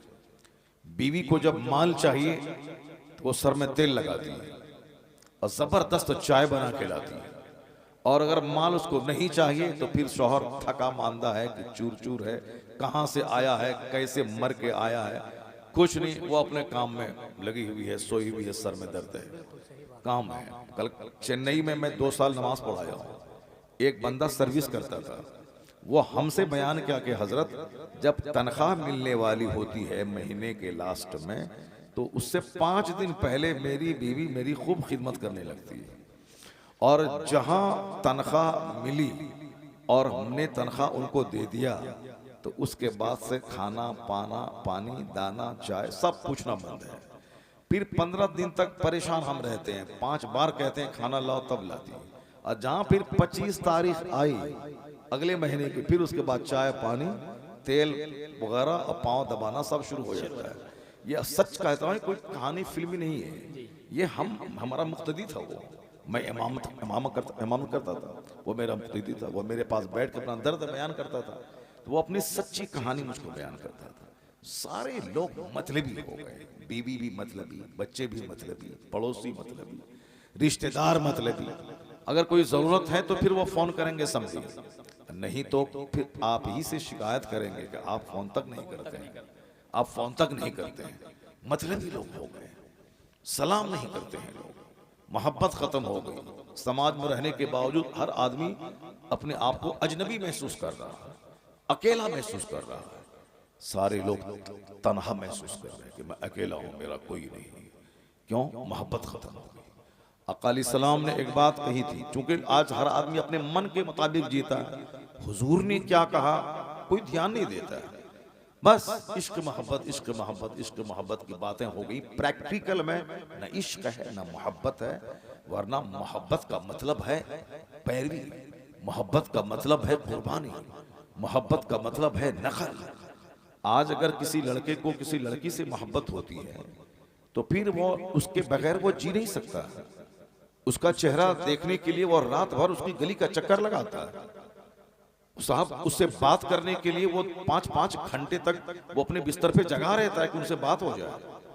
ये झूठी मोहब्बत, गंदी मोहब्बत, और ये कैफियत उसके दिल की हकीकी होती है। क्योंकि अगर दिल मोहब्बत हो गई तो फिर उसके देखे बगैर वो जी नहीं सकता, उसके देखे बगैर वो रह नहीं सकता, उसे बात किए बगैर वो रह नहीं सकता, और कोई नसीहत नहीं सुनना चाहता है वो। एक बहुत बड़े बुजुर्ग थे, उनको किसी एक लड़की से इश्क हो गया था, बहुत बड़े बुजुर्ग थे। अब उनसे इतनी मोहब्बत हो गई थी कि अब उनकी एक झलक देखने के लिए कड़ाके की सर्दी में पूरी रात इशा की नमाज से लेकर के फजर की नमाज तक उनकी गली में बर्फ गिर रही है, बर्फ गिर रही है।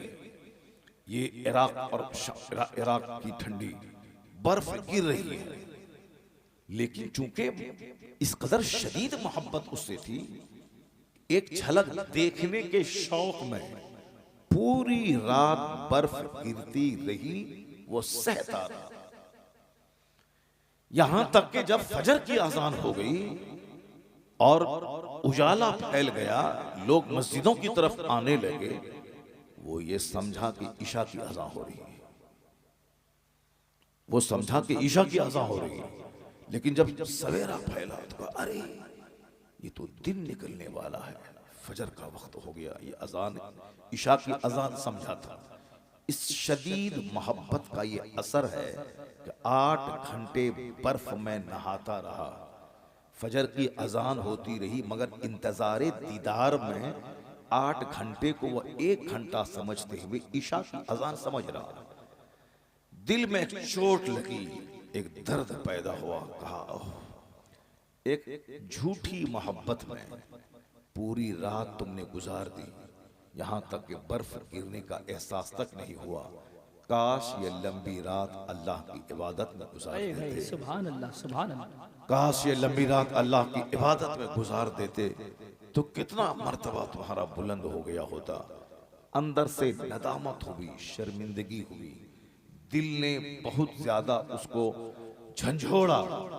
वो नहाया धोया, तौबा किया, मस्जिद में गया, कहा इलाही मुझे माफ कर दे, मैं एक झूठे इश्क के चक्कर में पूरी रात गुजार दी, दर्द का एहसास तक नहीं हुआ, बर्फ गिरती रही, महसूस नहीं हुआ। काश ए अल्लाह वो हकीकी मोहब्बत में तुझसे कर लिया होता, और फिर मेरी जिंदगी में ऐसी रोशनी होती कि मैं उस उजाले में जिंदगी के सारे लम्हात गुजार देता। इलाही जो हुआ सो हुआ, अब मैं तौबा करता हूँ, अब मैं तुझसे सच्ची मोहब्बत करने का वादा करता हूँ। सुभान अल्लाह, सुभान अब वो बंदा ऐसा अल्लाह से इश्क किया, ऐसी मोहब्बत अल्लाह से की, अब किसी दुनियावी माशूक की मोहब्बत में गली नहीं लगाता, हमेशा अल्लाह की मोहब्बत से सरशार होकर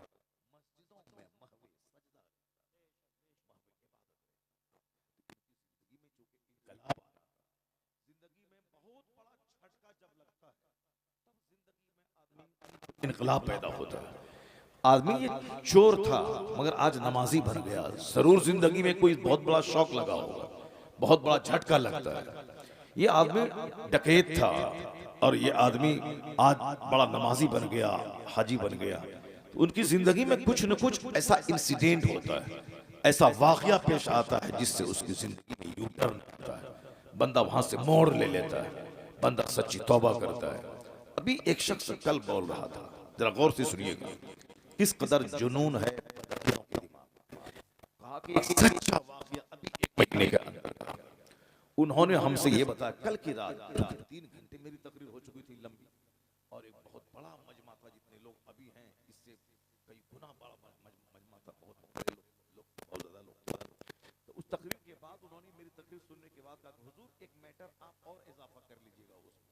जब मैं क़यामगाह पे आया तो उसने बताया, क्योंकि आप फिक्री बातें लोगों को बताते हैं ताकि लोगों को शौक पैदा हो, लोग सोचने पर मजबूर हो, तो एक पॉइंट हमसे और ले लीजिए। मैंने कहा कौन सा पॉइंट है? कहा अभी 1 महीने की बात है, मेरे गांव के बगल में एक सुन्नी लड़का दियोबंदी गांव में उसकी एक आदमी की गाय चोरी कर लिया। सुन्नी लड़का,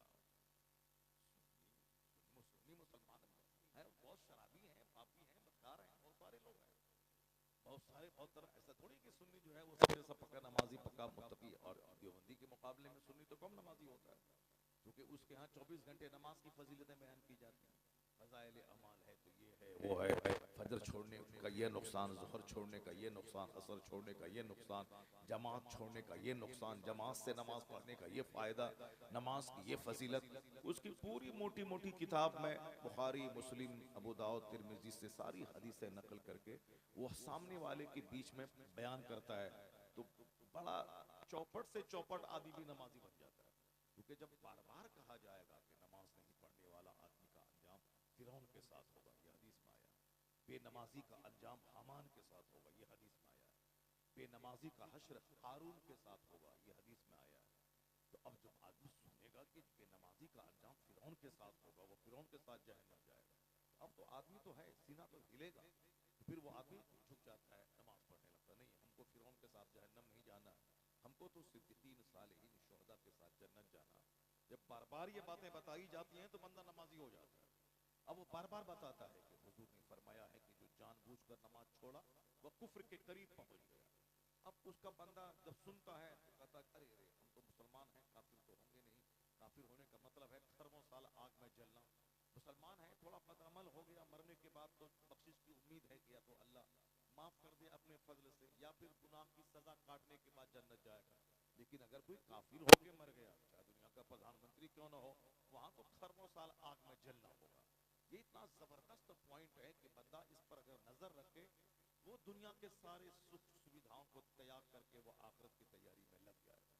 मगर चूंकि आज माँ भी अपने बच्चों को आखिरत की बात नहीं बताती, बाप भी अपने बच्चों के सामने आखिरत की बात नहीं बोलता है, सब दुनिया की बात बोलता है।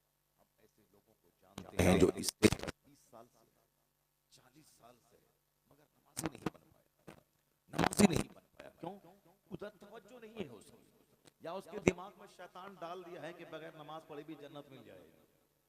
उनके दिमाग में ये बात है कि बगैर नमाज पढ़े भी जन्नत मिल जाएगी। तो इसलिए से वो दिन रात तकरीरों की महफिल में रहता है, तकरीरों की मजलिस में रहता है। 40 साल से स्टेज पर है तो क्या मतलब है, वो क्या करता है, गाता गाता बजाता है?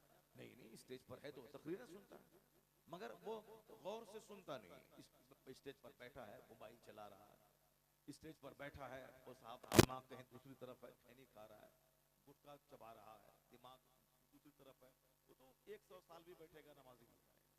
जो गौर से तकरीर सुनेगा, अगर आखिरत के पॉइंट पे गौर करेगा, अगर आदमी है, दिल जिंदा है, तब तो वो आखिरत की तैयारी का शौक पैदा हो जाएगा। क्योंकि बार बार सुनने के बाद आदमी का दिल ही तो है, पत्थर तो नहीं है, पसीज जाता है। लेकिन चूंकि वो गौर से सुनता है, अब जरा सुन देखिए, ये हमारा आदमी है जो 40 साल से स्टेज पे है, महफिल में है, मगर नमाज ही नहीं नमाजी नहीं बना। अब जरा ये कहानी सुनिए जो कल उन्होंने बताया। सुन्नी नौजवान देवबंदी गांव की गाय चोरी कर लिया।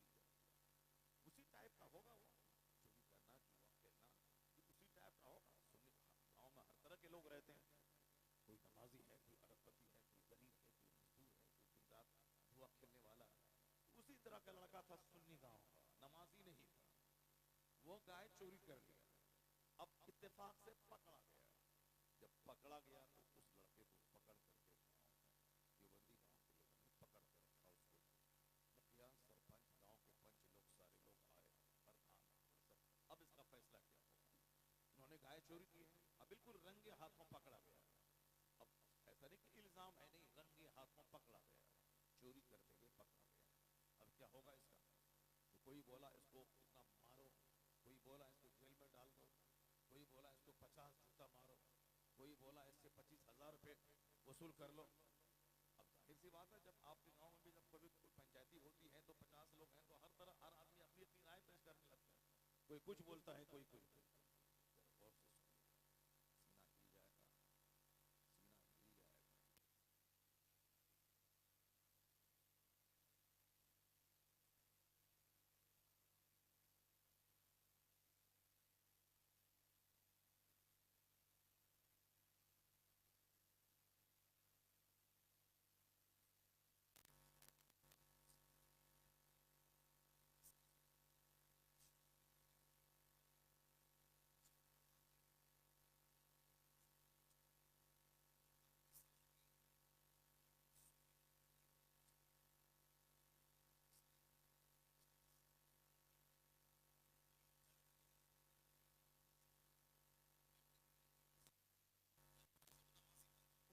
ये एक आईना दिखला रहा, उनका जुनून में दिखला रहा।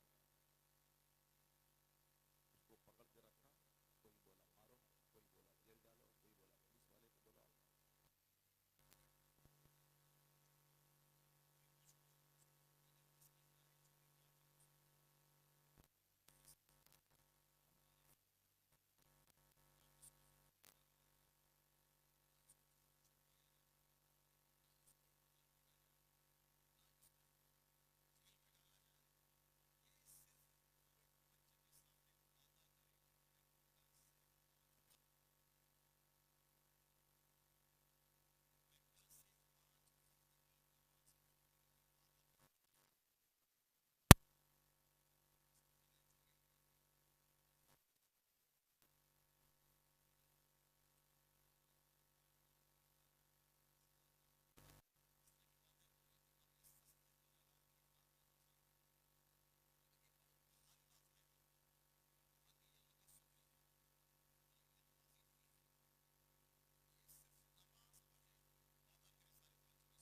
होता है, शौहर होता है।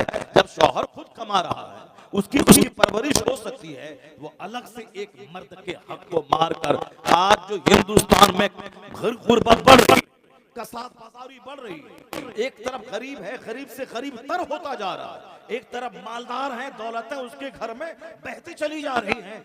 ये है इंसाफ का खून करना। अगर 1 करोड़ औरतें अगर सर्विस में है, अगर वो सर्विस से हट जाए, 1 करोड़ मर्द उसकी जगह सर्विस में आ जाए, तो 10 करोड़ लोगों की परवरिश होगी, क्योंकि हर मर्द की निगरानी में 10 लोग होते हैं। मगर क्या कीजिएगा, दिमाग तो चूंकि चौपट हो चुका है गवर्नमेंट का और दुनिया के लोगों का। ये मर्द को, औरतों को शाना बशाना चलाने के लिए, ज़िनाकारी बढ़ाने के लिए, उर्यानियत बढ़ाने के लिए, फहाशी बढ़ाने के लिए, आज कोर्ट में ज़िना, थाने में ज़िना, कचहरी में ज़िना, रात में जो पुलिस वाला पेट्रोलिंग करता है वहां ज़िना, साहब स्कूल में ज़िना, हॉस्टल के तहखाने में ज़िना। ये है औरतों को बेपर्दा घर से निकालने का अंजाम। कलकत्ता के आरजी मेडिकल कॉलेज में रात के वक्त में जो कॉलेज का प्रिंसिपल और उसका चेले के साथ जो लड़की के साथ रेप हुआ, कत्ल हुआ, और पूरी दुनिया में हिंदुस्तान की नाक कटी।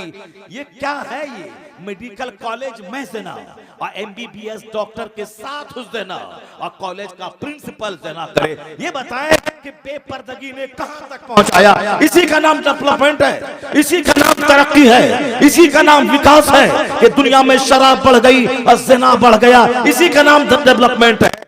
और ज़िना बढ़ेगा, हमने तो हदीस में यहां तक पढ़ा है, इतना ज़िना बढ़ेगा कि रास्ता चलते लोग जिस ज़िना करेंगे कोई टोकने वाला ना होगा, कोई बुरा समझने वाला ना होगा।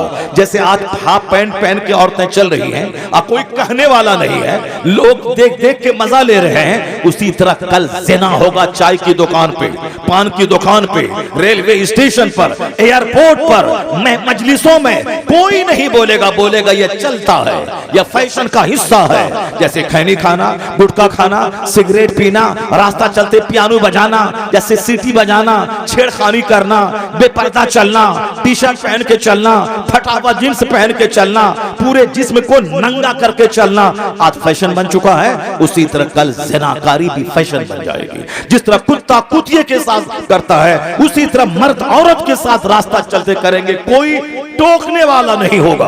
और मैंने यहां तक पढ़ा है और उसका आगाज हो चुका है। अभी जो कुछ हो रहा है दुनिया में, यह उसी का आगाज है और अब बहुत जल्द वह वक्त आने वाला है, क्योंकि जब ज़मीर जिंदा रहेगा तब ना बंदा गुनाह को गुनाह समझेगा, और जब ज़मीर ही मर चुका होगा तो उसे निकाह बोझ लगेगा, ज़िना अच्छा लगेगा। अपनी बीवी हूर जैसी उसको बुरी लगेगी और दूसरों की काली कलोटी बेटी उसकी तरफ उसका नशा होगा। प्यार के नाम पे बलात्कार का माहौल जब आज पैदा हो ही चुका है। 4 बच्चे की औरतें ड्राइवर के साथ भाग रही है, 4 बच्चे की माँ साहब भाग रही, पोता पोती वाली ये साहब नानी बनने वाली वो भाग रही है। तो आखिर वो दिन आने में कितना टाइम लगेगा? वो तो आ ही चुका है। आप जो आज गार्डन में, पार्क में और तन्हाई की जगहों पे जो कुछ हो रहा है वो मजलिसों में होगा। एक बंदा अगर कह देगा उसको ये करना ही था तो जरा दीवार के पीछे कर लेते, तो वह बंदा अगर कोई कह देगा वह उस जमाने के वलियों का सरदार सिद्दीक कहलाएगा। यानी इतना भी टोकने वाला कोई नहीं होगा कि ये क्यों कर रहा है। अगर कोई कह दिया कि ऐसा करना ही था, दीवार के पीछे कर लिए होते, वह उस जमाने का सिद्दीक होगा, वह उस जमाने के वलियों का सरदार होगा। कैसा खतरनाक वक्त आने वाला है। लोग कहते हैं डेवलपमेंट, लोग कहते हैं तरक्की, यही है। औरतों को चड्डी पहना के दुकान में बैठा दिया ताकि 10 ग्राहक उनका मुंह देख करके सामान खरीदने के लिए आए, यही डेवलपमेंट है, यही तरक्की है। घर में रहने वाली खातून को हवाई जहाज का एयर होस्टेस बना दिया ताकि 200 मुसाफिर जो हवाई जहाज पे सफर कर रहे हैं वह सब उनकी गर्दन, उनका चेहरा, उनके सर के बाल, उनके हाफ पैंट, उनके सारे बदन को देखकर 2 घंटे का सफर पूरा कर ले, यही डेवलपमेंट है। ये फिल्म में जो कुछ हो रहा हॉलीवुड बॉलीवुड में, ये खूबसूरत हसीनाओं को नचा के उनको निर्वस्त्र बना के 3 घंटे तक लोग मर्दों को बैठा के और साहब खरबों रुपए का कारोबार फिल्मी हो जाए और नाच गा के जिस्म की नुमाइश करके, यही डेवलपमेंट है, यही डेवलपमेंट है। हर जगहों पे अधनंगी औरतों की तस्वीर तस्वीरें, चाय की दुकान से लेकर के साहब बड़े बड़े मॉल तक इन औरतों को बेपर्दा करवा के 2 पैसे कमाना, यही डेवलपमेंट है। यानी अभी एक औरत आई थी यूरोप से, वो हमसे बयान किया कि हजरत क्या बताएं, आंख के खून के आंसू रोना पड़ता। मैं भी लंदन गई थी और मैं वहां से वापस लौटी हूं। वो बयान किया, मुझसे बयान किया कि हुजूर सिर्फ एक धागा की तरह, जैसे कोई एक कपड़ा लपेटी हुई है, धागा की तरह एक कपड़ा है, बाकी सारा जिस्म नंगा। यानी को बुरा भी नहीं समझने वाला। अब फिर वो कहती कि क्यों मैं वहां चला गया, ऐसे मनाजिर को मैंने क्यों देखा, जबकि मर्द अंदर में टी शर्ट है, उसके ऊपर में शर्ट है, उसके ऊपर में कोट है, क्योंकि कोट और पैंट पहनने का रिवाज चला दुनिया, पूरी दुनिया में। सारे लोग शादी ब्याह में कोट पैंट पहनते हैं साहब, सारे नेता अमेरिका यूरोप के सारे नेता मर्द वो साहब पहने हुए हैं कोट पैंट और अंदर में शर्ट है। ये मर्द जो अगर वह जींस नहीं बल्कि वह बनियान पहन के रहता तो भी कोई तूफान नहीं मचता, क्योंकि मर्द अगर बनियान पहन के कोई तूफान मचने वाला नहीं है। मर्द सिर्फ नाप से लेकर के यहाँ घुटने तक उसके सतरे औरत है, इसका छुपाना फर्ज है। घुटने से नीचे खुला हुआ रहे, कोई हलचल नहीं मचने वाला है। नाप से ऊपर भी मर्द का बदन खुला रहे, न औरतों में कोई हलचल मचने वाली है, न मर्द में कोई हलचल मचने वाला है। मगर औरतों की पिंडली, औरतों की गर्दन, औरतों का चेहरा, औरतों की पेशानी, उनकी आंखें, उनकी नाक, सारा जिस्म ऐसा है कि जिसको देखने के बाद मर्दों के दिल में हलचल मचता है। इसीलिए पर्दे का कानून है और उसके एक कशिश मर्दों में रख दी गई है। और यह कशिश ही का नतीजा है कि एक भूतनी औरत को आदमी रानी बना के कबूल कर लेता है। उसी कशिश का नतीजा है कि एक औरत जो रहने वाली वो गुजरात की, अब वो अपने शौहर के साथ उत्तर प्रदेश के देहात में रह रही है, माँ बाप भाई बहन सारे संसार छोड़ करके इनके साथ रहती है। वही एक कशिश है, एक अट्रैक्शन है दोनों में। और उसका अगर गलत इस्तेमाल हुआ तो ज़िनाकारी का दरवाजा खोलेगा, और उसी का सही इस्तेमाल हुआ निकाह के जरिए फिर घर और समाज की आबादी का एक जबरदस्त जरिया बन जाता है। ये कशिश कुदरती तौर पर कशिश है। भूख लगेगी दाना चाहिए, प्यास लगेगी पानी चाहिए। उसी तरह औरतों की ख्वाहिश है दाने की तरह पानी की तरह, औरतों को भी मर्दों की ख्वाहिश है दाने की तरह पानी की तरह। ऐसा नहीं कि भूख लगे और सामने दाना रहे और हम नहीं, दाने की चाहत हमको नहीं है, वो तो मुर्दा से बदतर है कि भूख लगी है सामने दाना है और खा नहीं रहा है, वो तो मरीज है, बीमार है। उसी तरह मर्द है सामने औरत निर्वस्त्र खड़ी है और इसके बदन में कोई हलचल नहीं मचे, नहीं कोई फर्क नहीं पड़ता, वो तो नामर्द है, हिजड़े से बदतर है। क्योंकि इंसान जहां है, मर्द जहां है, मर्दानगी जहां है, वहां तो कशिश है, वहां तो औरतों की ख्वाहिश है। उसी ख्वाहिश को सही लगाम देना है, सही रास्ता देना है। शैतान के नाम पे ज़िना होता है, मगर रहमान के नाम पे अगर अजनबी औरत को अपने निकाह में ले लिया गया, उसी का नाम निकाह है। वहां से सवाब का दरवाजा खुलता है, औलाद पैदा होती है, दुनिया के चलने बसने का एक जबरदस्त इंतजाम हो जाता है। इसी हरामकारी को रोकने के लिए निकाह का तरीका है, मगर लोग आज निकाह को बोझ समझ चुके हैं। आज इस तरह जमीर मर चुका है आदमी का कि साहब वो हरामकारी चाहत से कर रहा है। आने वाले वक्त में ये सिस्टम भी खत्म हो जाएगा। इसी का नाम दुनिया ने डेवलपमेंट रख दिया है। यानी खूब शराब पिए, पानी से ज्यादा तरक्की है, खूब नंगा नाचें, तरक्की है, और शादी ब्याह के नाम पे करोड़ों रुपए को बर्बाद करें, यही डेवलपमेंट है। आधा खाएं 1000 रुपए की प्लेट, आधा खाएं आधा फेंकें, यही डेवलपमेंट है। वो वक्त आने वाला है। हदीस में आया है कि दाने की इज्जत करो, और रोटी गिरे नीचे तो उसको नीचे से उठा के खा लो।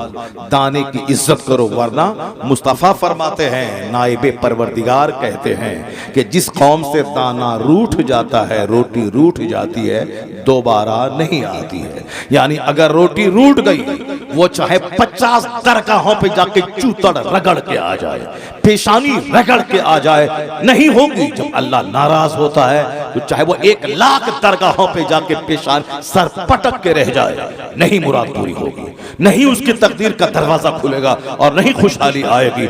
मैंने बेशुमार लोगों को देखा, शुरू में अजमेर गए, मुराद पूरी हुई, उसके बाद मगरूर हो गए, मालूम है क्या हुआ? उसके बाद यही हुआ। फिर बाद में जब सजा मिली, ऐसी सजा मिली, 50 बार अजमेर जाता है आता है, कुछ भी नहीं होने वाला है। सब कुछ करने वाला अल्लाह है, अल्लाह ही देने वाला है, अल्लाह ही रोकने वाला है, अल्लाह ही जिल्लत देने वाला है, अल्लाह ही इज्जत देने वाला है, अल्लाह ही हुकूमत देने वाला है, अल्लाह ही हुकूमत छीनने वाला है। ये जो हिंदुस्तान का मुसलमान रोता है कि ये आ गए वो आ गए ऐसा हो गया, कुछ नहीं हुआ है। ये हमारे जुर्म की सजा है कि एक जालिम हाकिम मुझ पर मुसल्लत है। मगर जिस दिन मुसलमानों की मस्जिदें आबाद हो गई, मुसलमानों का घर सजदे से आबाद हो गया, जिस दिन मेरा सारा काम अपने पैगंबर के फरमान के मुताबिक होने लगा, यही तो है कि तू मुस्तफा का गुलाम बन जा, अल्लाह तुझे दुनिया का इमाम बना देगा। वअदल्लाहुल्लज़ीना आमनू वअमिलुस सालिहात, ये अल्लाह का वादा है कि अल्लाह हैज प्रॉमिस, अल्लाह ने वादा किया है अगर तुम ईमान लाए, अच्छा काम किए, जन्नत तो वहां मिलेगी, इस दुनिया में हुकूमत तुझको दे दी जाएगी। वअदल्लाहुल्लज़ीना आमनू वअमिलुस सालिहात लयस्तखलिफन्नहुम फिल अर्द, अल्लाह तुम्हें इस जमीन में बादशाहत अता करेगा। और अल्लाह ने अपना वादा सच्चा करके दिखलाया। अरब का बकरी चराने वाला, अरब के ऊंट चराने वाले, अरब के खाना बदोश, वह गरीब जो अरब में कोई फसल पैदा नहीं होती थी, मगर मुस्तफा जान रहमत पे जब से उन लोगों ने ईमान लाया, जब से कुरान पाक की तिलावत और कुरान पाक के निज़ाम को दुनिया में नाफिज करने का जुनून दिमाग पे चढ़ा के अपना अरब छोड़ के अपने वतन से बेवतन हो गए, तालीम कुरान आम करने के लिए रूम चले गए, ईरान चले आए, हिंदुस्तान चले आए। अल्लाह ने ईरान भी दिया, अल्लाह ने रूम भी दिया, अल्लाह ने बेशुमार ममालिक दुनिया में दिए। और आज 1500 साल में आधी दुनिया से ज्यादा हिस्सों पर मुसलमानों को सल्तनत अल्लाह ने दी। आज भी 63 से ज्यादा ममालिक, मोर देन 60 कंट्रीज, 60 ममालिक से ज्यादा ममालिक पे मुसलमानों का कब्जा, जहां कलमा पढ़ने वाला हुकूमत कर रहा है। आज पूरी दुनिया में मुसलमानों के धमक 200 से ज्यादा ममालिक में मौजूद है। जो अरब से सूरज निकला था, जो अरब के खाना बदोश और बद्दू, वो इस्लाम की खिदमत करने के लिए अपने वतन से बेवतन हो गए। मोहम्मद इब्ने कासिम अरब छोड़ के हिंदुस्तान आ गए, खालिद इब्ने वलीद सैफुल्लाह बन के इस्लाम का काम करने लगे, साद इब्ने वकास अरब छोड़ के रोम की तरफ चले गए। इतने औलिया सालिहीन बुजुर्गान दीन की मेहनतों ने वो रंग, मेहनतें वो रंग लाई, अल्लाह की खास अता हुई कि पूरी दुनिया पे हुकूमत कायम हो गई, मस्जिदें बनने लगी, मदरसे बनने लगे, खानकाहों की तामीर होने लगी, लाइब्रेरी दुनिया में बनने लगी। आज अगर दुनिया में कॉलेज है, मुसलमानों की देन है। अल्लाह की कसम 500 साल पहले हिंदुस्तान का एक कॉलेज नहीं था, एक यूनिवर्सिटी नहीं थी। अगर थी भी एक यूनिवर्सिटी तो वह बुद्धिस्टों की शिक्षा और दीक्षा का एक केंद्र थी। मगर JNU, AMU, Banaras Hindu university, जितनी भी यूनिवर्सिटी हैं, सबकी उम्र है 200 साल, 250 साल, 150 साल, 100 साल। इस्लाम 1400 साल पहले जब इस्लाम का सूरज चमका दुनिया में, अरब से वह नूर निकला, तो मालूम है उस वक्त में एक यूनिवर्सिटी दुनिया में नहीं थी, एक कॉलेज दुनिया में नहीं था। लेकिन आज हजारों यूनिवर्सिटीज, लाखों स्कूल, हजारों कॉलेजेस दुनिया में मौजूद हैं। इसलिए मौजूद हैं कि पैगंबर आजम ने सबसे पहले इल्म हासिल करने का नारा दिया था कि उतलबुल इल्म वलौ कान उतलबुल इल्म मिनल महद इलल्लाह, obtain knowledge from the cradle to the grave, obtain knowledge whether you find it in China, acquire knowledge is compulsory for every Muslim man and women, knowledge is power, knowledge is life, knowledge is best company। यानी जितनी भी इल्म की फजीलतें आज के दुनियादार हुक्मरां बयान करते हैं कि इल्म ताकत है, इल्म रोशनी है, इल्म जेवर है, इल्म साथी है, इल्म हथियार है, इल्म डेकोरेशन है, इल्म आर्म है, जितनी बातें आज दुनिया के बड़े बड़े पढ़े लिखे लोग करते हैं, वो सारी बातें अपने मन से नहीं गढ़ के, वो सारी बातें मुस्तफा ने 1400 साल पहले दुनिया को बता दी है। वो बातें मुस्तफा की हैं और ये अपनी बातें कह के दुनिया वालों के सामने बयान कर रहे हैं। यह एहसान इस्लाम का है, पैगंबर आज़म का है कि आज दुनिया में स्कूल्स हैं, कॉलेजेस हैं और पढ़ने पढ़ाने की बातें हो रही है। यह एहसान मुस्तफा की आमद का है कि आज दुनिया इल्म के नूर से जगमगा रहा है।